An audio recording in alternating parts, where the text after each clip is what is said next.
Now let's dig into one of my absolute favorite tools to become a faster and more effective writer.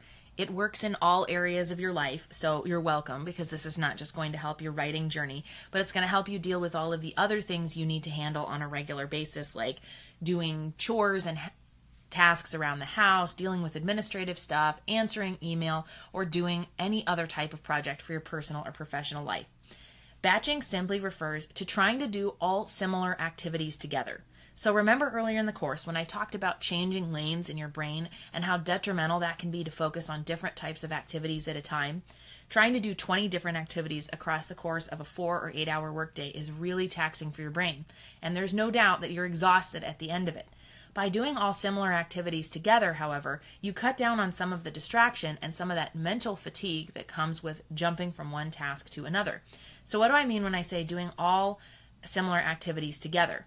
We're going to ask our brain to do one thing at a time and then excel at that. So here's an example from my writing process.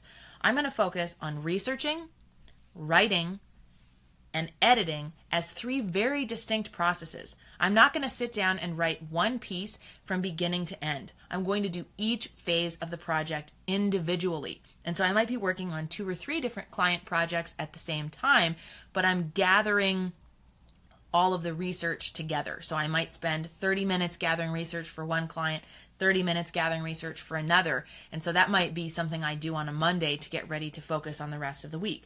But I'm asking my brain to only do one particular type of task, and that is researching. It's very different from writing or editing. And likewise, I'm not doing my emails, all day long, keeping my email inbox open and answering messages as they come in. Instead, I'm setting aside very particular times where I go through and answer all of the urgent or pertinent messages.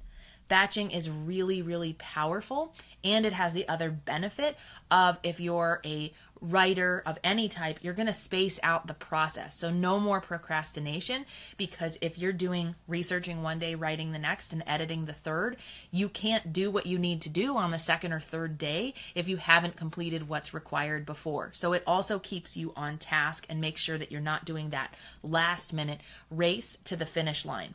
Now, you can batch just about everything. Some of the things that I batch, as I mentioned, were email. So I'll have emails coming in from my clients or my team members. I will only check that twice a day, and then I will go through and answer everything that's urgent and send all the stuff that isn't. I'll either mark it as unread or have it boomeranged back into my email at a later point in time. I'll also batch all the parts of the writing process, and when I'm creating products, I will batch 2 to 3 outlines of courses at a time, and then I will be working on recording 2 to 3 courses at a time, because I'm seeing those as different tasks, and I'm asking my brain to focus on being excellent at one at a time.